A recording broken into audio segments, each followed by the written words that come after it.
Hello everyone, my name is Abhishek और आज की जीएस की क्लास में हम लोग पॉलिटी का एक इम्पॉर्टेंट टॉपिक डीपीएसपी के बारे में डिस्कस करेंगे। ये जो क्लास होगी ये एमसीक्यूज बेस्ड क्लास होगी। जो एक्स्ट्रा फैक्ट्स आपको इस क्लास में बताया जाएगा आप उसको नोट करते रहिएगा, ठीक है। चलिए स्टार्ट करते हैं। देखिए पहला क्वेश्चन स्टार्ट करने से पहले मैं आपको कुछ बता देता हूँ। जो राज्य के नीति निर्देशक तत्व हैं उसको हम लोग इंग्लिश में डीपीएसपी बोलते हैं, ठीक है। डीपीएसपी, डी फॉर होता है डायरेक्टिव, पी फॉर होता है प्रिंसिपल्स ऑफ स्टेट पॉलिसी, ठीक है। डीपीएसपी हो गया, ठीक। और इसके बारे में मैं आपको सबसे पहले देखिए, जब भी आएगा राज्य के नीति निर्देशक तत्व, इसके लिए कुछ इंपॉर्टेंट चीजें हैं। जैसे ये पूछा जाता है कि ये इसका जो वर्णन है वो किस चैप्टर में है, तो ये भाग यानी चैप्टर ये 4th में, ठीक है। भाग हमेशा याद रखिएगा डीपीएसपी। अभी डीपीएसपी क्या है मैं इसको भी बता दूंगा। क्वेश्चन जैसे जैसे स्टार्ट होगा आपको सब पता चलता जाएगा, ठीक है। ये बस मैं ओवरव्यू दे रहा हूं आपको इस टॉपिक पे। देखिए भाग 4th में इसके बारे में डिस्कस किया है। आर्टिकल पूछते हैं कभी कभी, तो आर्टिकल 36 से 51, ठीक है, 36 से 51 के बीच में इसके बारे में बताया गया है, ठीक। अब इससे जुड़े हुए कुछ फैक्ट आपको ये बता देता हूं कि जो अदर्स जो भाग हैं, यानी ये जो चौथा भाग है ना, ये डीपीएसपी से संबंधित है। इससे पहले के भाग उसमें किसके बारे में वर्णन किया गया है, ठीक है। देखिए भाग फर्स्ट, ये संघ व राज्य क्षेत्र के बारे में है, ठीक है, टेरिटरीज के बारे में है। डायरेक्ट क्वेश्चन पूछा जाता है, ठीक है, या कभी कभी मिलान दे देगा आपको, एक सेक्शन दे देगा लेफ्ट साइड फिर राइट साइड और उसको मिलाना पड़ेगा भाग से रिलेटेड, ठीक है। सेकंड में हम लोग ने नागरिकता के बारे में पढ़ा है। एक जो सिटीजनशिप की क्लास आई थी उसमें मैंने बताया भी था अच्छे तरीके से। थर्ड भाग में जो भारतीय संविधान है उसमें मूल अधिकार आता है, ठीक है, मूल अधिकार, फंडामेंटल ड्यूटीज जिसको बोलते हैं, सॉरी राइट्स, ठीक है। और जो 4th है इसमें हम लोग डीपीएसपी, और जो 4th का है, चलिए ठीक है इसको इतना ही रखते हैं। आगे जो अब मैं अलग से बनाऊंगा तो वो वीडियो में उसमें बता दूंगा, ठीक है। देखिए पहले भाग में संघ व राज्य क्षेत्र के बारे में है, सेकंड नागरिकता है, थर्ड है मूल अधिकार और इसमें है डीपीएसपी। आर्टिकल पूछा जाता है, ठीक है, आर्टिकल से संबंधित कि भाग फर्स्ट में कितने आर्टिकल्स आते हैं, मतलब है ना। तो देखिए भाग जो फर्स्ट होगा याद रखिएगा 1 से 4 आर्टिकल्स। नागरिकता में पहले आपको बताया जा चुका है 5 से 11।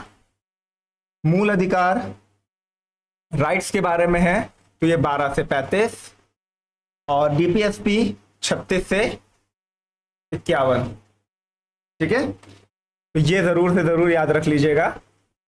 आर्टिकल्स को भाग 4th में डिस्कस किया गया है, आर्टिकल 36 से 51 डीपीएसपी है, ठीक। चलिए देखिए पहला क्वेश्चन है, कौन से संविधान से राज्य नीति विषयक निदेशक तत्व अपनाए गए हैं, किसके संविधान से, ठीक है।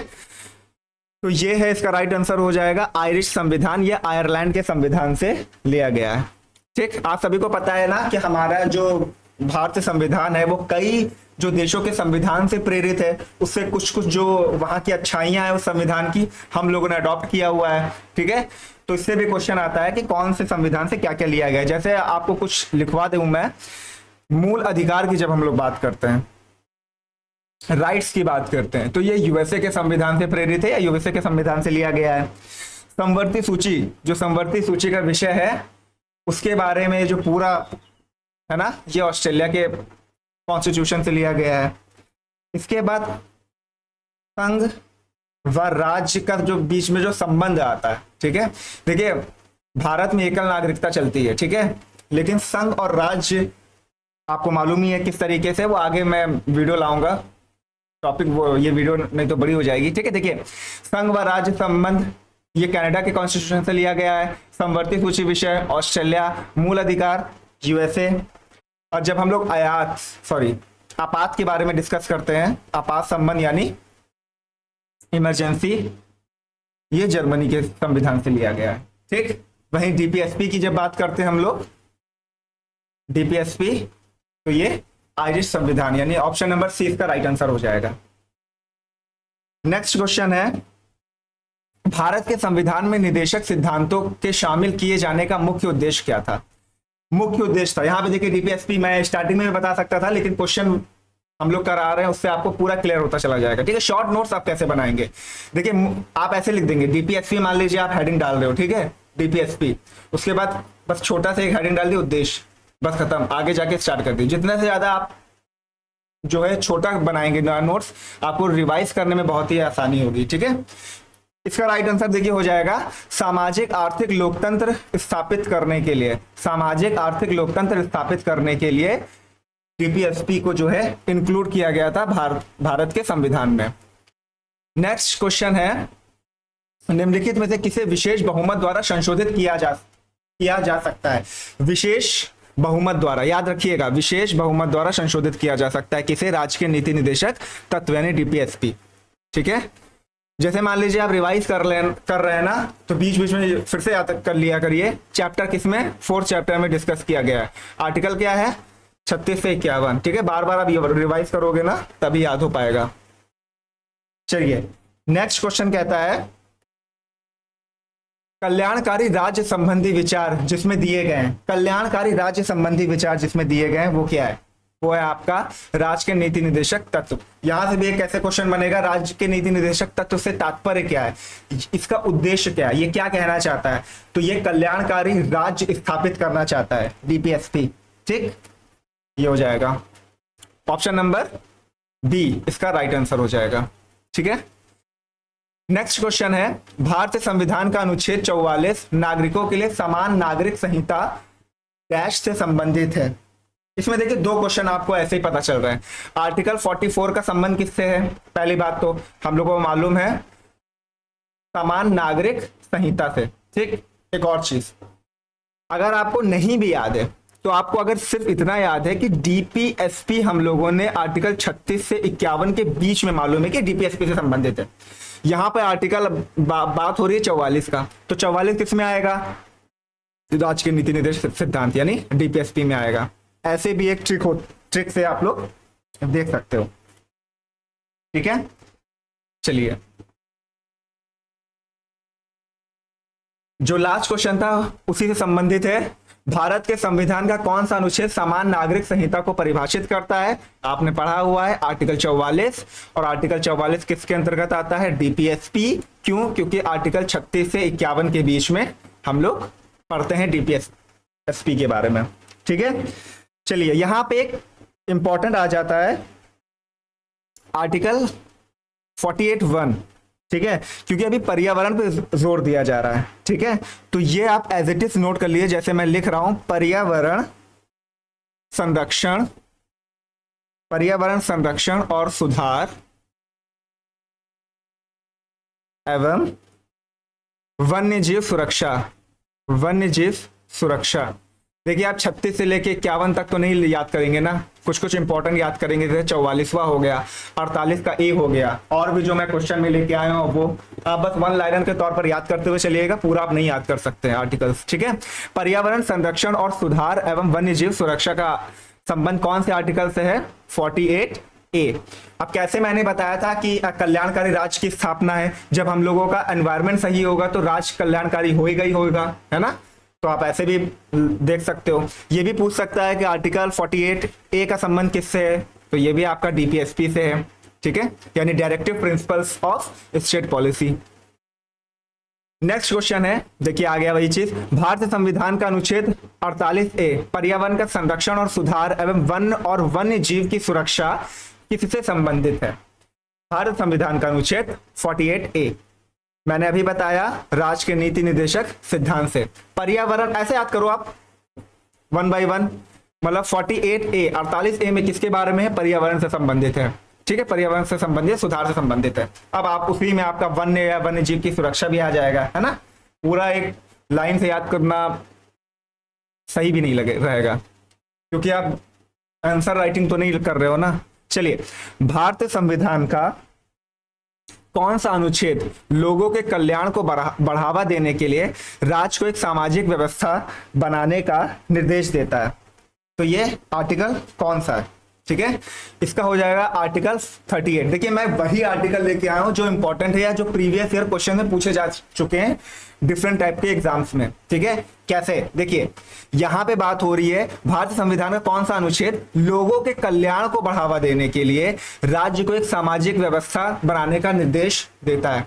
एक आप ये पूछा क्यों जा सकता है? देखिए, बात हो रही है, अगर आप प्रेजेंट में करंट सिचुएशन से जोड़ो, आपको मालूम है लोकसभा इलेक्शन में क्या मुद्दे थे जो बीजेपी को कम वोट मिले थे, है ना? क्या प्रॉब्लम्स थी? मणिपुर में क्या राइट्स इशू हुए थे? ठीक है, जो आंदोलन हुआ था, किसान आंदोलन हुआ था, रीजन इन सब का हो क्या रहा है? क्या राज्य कल्याणकारी स्थापित हो पा रहा है? क्योंकि कई सारे राइट्स यहाँ पे हो रहे हैं, कई सारे विभेद हैं, संघ और राज्य में विभेद है आपस में। ठीक है, आपने कई सारे, मुझे स्टेट का नाम लेने की जरूरत भी नहीं है, आपको मालूम है संघ में किसकी गवर्नमेंट और राज्य में सेम गवर्नमेंट होने के बाद भी प्रॉब्लम्स आ रही हैं राज्य स्तर पर, है ना? तो ये है क्या? तो लोगों के कल्याण को बढ़ावा देने के लिए राज्य को एक सामाजिक व्यवस्था बनाने का निर्देश कौन देता है? आर्टिकल 48 के अंतर्गत। ठीक है, ये आप इसको इंपॉर्टेंट बना लीजिएगा, इससे क्वेश्चन पूछा जा सकता है क्योंकि करंट का सिनारियो ही ऐसा बना हुआ है। ठीक है, लोगों के कल्याण को बढ़ावा देने के लिए राज्य को एक सामाजिक व्यवस्था बनाने का निर्देश कौन देता है? आर्टिकल 38। ठीक है, चलिए, यहां पर एक और क्वेश्चन कहता है कि भारतीय संविधान का अनुच्छेद 39A सामान्य न्याय निःशुल्क कानूनी सहायता किससे संबंधित है? राज्य के नीति निर्देशक तत्व। कैसे फाइंड आउट करोगे? हम लोग को आर्टिकल नहीं मालूम है, फिर भी हम लोग को ये दिख रहा है कि 39A। देखिए, जो भी मैं बता रहा हूं इस वीडियो के हर एक क्वेश्चन में जितने भी आर्टिकल हैं आप उसको एज इट इज नोट कर लीजिएगा प्लीज। ये क्वेश्चन आप ऐसे मत नोट करिएगा कि 39A का संबंध जीपीएसपी से, बिल्कुल नहीं। वो तो आपको मालूम है ना, अंडरस्टूड है कि 36 से 51 के बीच में आपको आर्टिकल नोट करना है सिर्फ। ठीक है, तो इसका संबंध है डीपीएसपी से। ठीक, यहां पर एक और आर्टिकल इंपॉर्टेंट है, आप नोट कर लीजिएगा, आर्टिकल 45। ये भी मोस्ट इंपॉर्टेंट है। ये क्या कहता है कि जो राज्य में 6 वर्ष से कम आयु के लोग हैं ना, कम आयु के जो बच्चे हैं, उनकी प्रारंभिक जो देखरेख है, यानी बाल्यावस्था की बात हो रही है, और शिक्षा का प्रबंध करना, ये किसको करना है? राज्य को करना है। ठीक है, इसके लिए उपबंध है किसमें? आर्टिकल 45। याद कैसे करोगे? आर्टिकल 45 है, ये है बच्चों की शिक्षा से संबंधित है 6 वर्ष से कम आयु में, और इसका पूरा जो रिस्पॉन्सिबिलिटी है वो किसको जाएगा? वो हर एक राज्य को जाएगा। ठीक है, इसका राइट आंसर हो जाएगा ऑप्शन नंबर बी। चलिए, नेक्स्ट क्वेश्चन है, भारतीय संविधान का अनुच्छेद 41 कुछ मामलों में काम, शिक्षा और सार्वजनिक सहायता प्राप्त करने का अधिकार किससे संबंधित है? One of the most important question. कैसे? पहले बात तो ये 41 है, यानी 36 से 51 के बीच में आ रहा है। ठीक, तो ये हो जाएगा डीपीएसपी यानी राज्य के निर्देशित सिद्धांत। अब आपको लिखना कैसे है? आर्टिकल 41।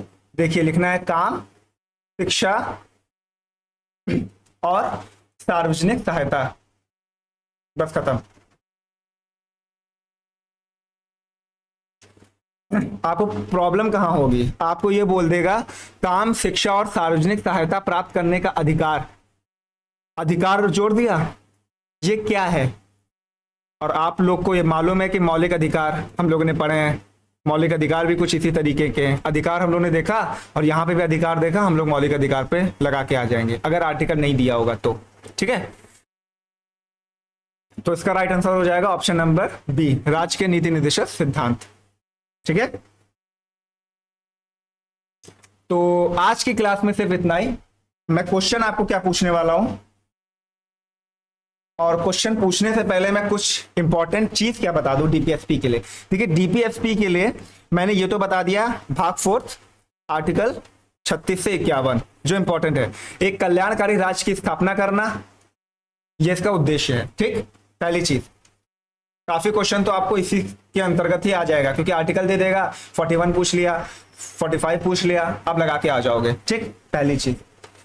यहां पे एक चीज इंपॉर्टेंट है, आप इसको हाईलाइट कर लीजिएगा, ये जो डीपीएसपी है ना, ये गैर वाद्य योग्य है। इसका क्या मतलब है? इसका मतलब है न्यायालय द्वारा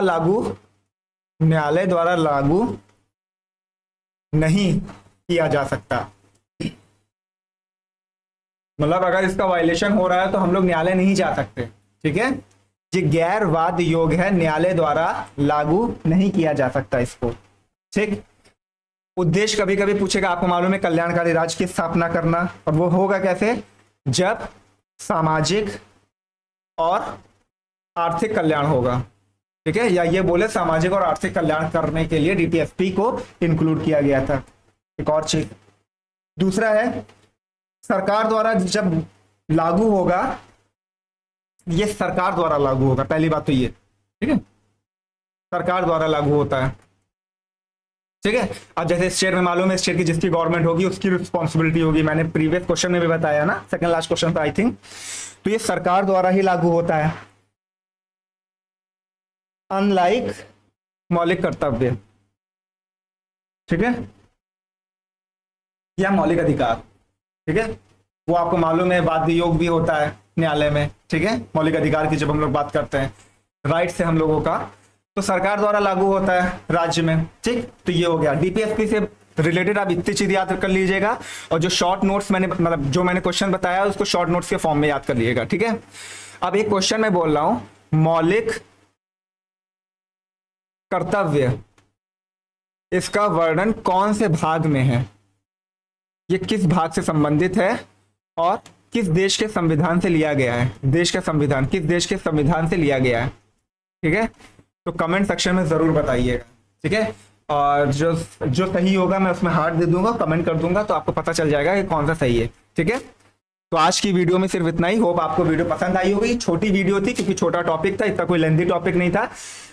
फालतू का इसमें कोई भी आर्टिकल्स या जो क्वेश्चन है ना उसको इंक्लूड नहीं किया है, क्योंकि 10 क्वेश्चन ऐसे भी बन जाते हैं। डीपीएसपी का संबंध कौन से आर्टिकल से है, डीपीएसपी का संबंध कौन से भाग से, 50 क्वेश्चन बनाने से अच्छा है मैंने शॉर्ट नोट्स के फॉर्म में आपको बता दिया था पहले ही। ठीक है, थैंक यू सो मच।